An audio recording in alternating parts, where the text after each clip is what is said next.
hambo ongena emanzini ubhabhadise uzokhona ukuthi uzalwe kabusha. So kwaba kanjalo mfowethu, ngase ngiyacela uNkulunkulu ukuthi uNkulunkulu ngicela ukunaka okwakho wena unako kwami.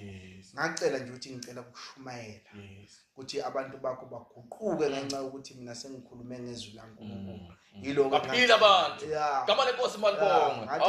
Kakarabashi wena wazi ukwenza lokho. Kakarabashi hey uyabona mfowethu wami uthinta indaba lapho. Ngake ngaxabana nomfundisi ngaleyo nto leyo. I was against ama-tongues. Ngingakafika yebo kushaka isiZulu mina uNkulunkulu uyasithanda sonke. Gama lenkosi malibonga.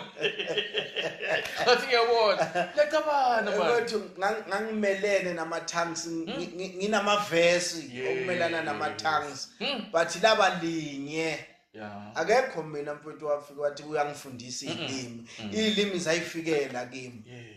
Ngangimelene nazo. Ngivula Isaiah 28 verse 10 ngeBhayibheli leSwazi. Ngibatshele nithi niyahema, nithi khavula khavu shabula shavu uNkulunkulu engcwele. Oyethu umoya. Abantu mfundisi fana wami. Uyasiphoxa bawusho nje. Ilimi zikhona. Khuluma ngendaba yaPawulo ukuthi naPawulo bebathandaza babonke bazizwe ezahlukahlukene kodwa beba ngezilimi ezihlukahlukene kodwa bagcina sebabambana ngelimi. Bagcina sebazwana. Lento yafika la kimi. Ngiyakubamba. Akekho owangitshela ukuthi semithi ngithi khabasaya rapato rekezia ndokosia sekezia rapato shisia. Ngathi mfowethu kanti seyini ekhuluma. Yimi lebengimele.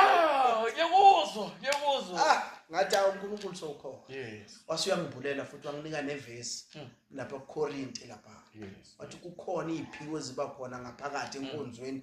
Kukhona umuntu ophiwe ukuthi abe nawo lama-tongues. Bese kukhona ophiwe lama-tongues kube khona ukuwachaza. Ngathi kanti bengithini? Ngagcina lapho. Wagcina lapho. Wagcina lapho kuselele mfundisi. Khona umfundisi wabe subuya kimi. Uyakhumbula. Wathi awusemuwelo. Ngathi bambe khona la. Connect khona lapho. Futhi umdala man asibiyele emva kancane man. Uthe awuzange uvele unje. Angivelanga nje. So uma sikhaxa lesimo kube njani kuwe mfowethu? Mfowethu.